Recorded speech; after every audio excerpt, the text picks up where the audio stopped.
Little shorts RJ शीतल के साथ। सुबह सुबह मैं किचन में काम करूं या ऑफिस के लिए रेडी हो जाऊं? मैं इस घर में कोई और नहीं है क्या जो हेल्प के लिए आएगा, या सारा काम मुझे ही करना है? सुबह सुबह प्रीति किचन में खड़ी फ्रस्ट्रेट हो रही थी कि उसकी आवाज सुन के उसकी माँ किचन में आ गई और कहने लगी, क्या हो गया बच्चा, रिलैक्स, सुबह सुबह इतनी परेशान क्यों हो रही है? अब भाई को ब्रेकफास्ट कराऊं मैं, या अपना लंच पैक करूं, या मैं ऑफिस के लिए लेट हो जाऊं? बता दो आप मुझे।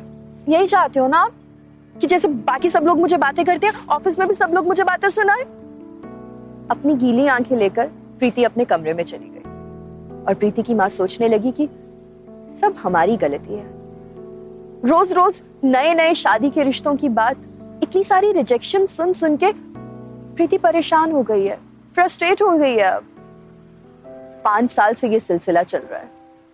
प्रीति 29 साल की है और बहुत ही जल्द 30 टच करने वाली है। पिछले 5 साल से ना यही सिलसिला चल रहा है। पहले क्या होता था कि प्रीति के पेरेंट्स ने कुछ रिश्तों को मना कर दिया, उनकी फैमिली पसंद नहीं आई, लड़का पसंद नहीं आया, कुछ रिश्तों ने प्रीति को मना कर दिया और ये सिलसिला चलते चलते ना रिजेक्शंस का सिलसिला बढ़ गया। और अब तो आलम ये है कि रिश्ते कम आते हैं और लोगों की बातें ज्यादा सुननी पड़ती है। कोई कहता है कि जरूर लड़की में कमी होगी ना, वरना इतने सारे लोग मना थोड़ी ना करेंगे। हाँ भाई, अब रूप रंग भी ठीक ठाक ही है, कोई बहुत खूबसूरत होती तो मना थोड़ी ना करते लोग रिश्ते के लिए। जरूर लड़की में कोई कमी होगी, क्या पता अंदर बाहर क्या बात चल रही है उसकी।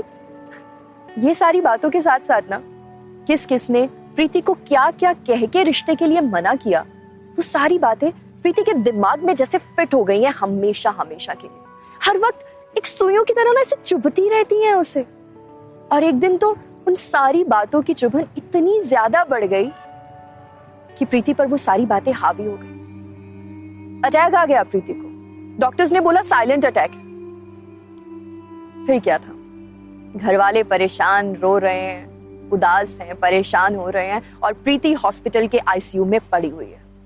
जब हल्की हल्की से होश आने लगी ना, तो प्रीति को लगा, क्यों, किसके लिए, किन लोगों के लिए खुद को तकलीफ देती रही मैं?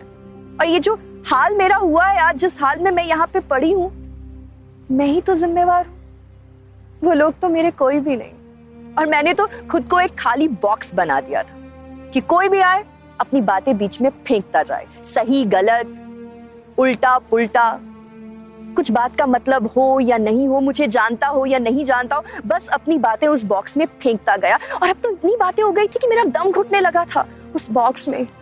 इसीलिए शायद मैं आज इस हाल में हॉस्पिटल के आईसीयू में पड़ी हुई हूं। लेकिन फिर प्रीति को लगा कि उस बॉक्स से बाहर जिंदगी अलग है।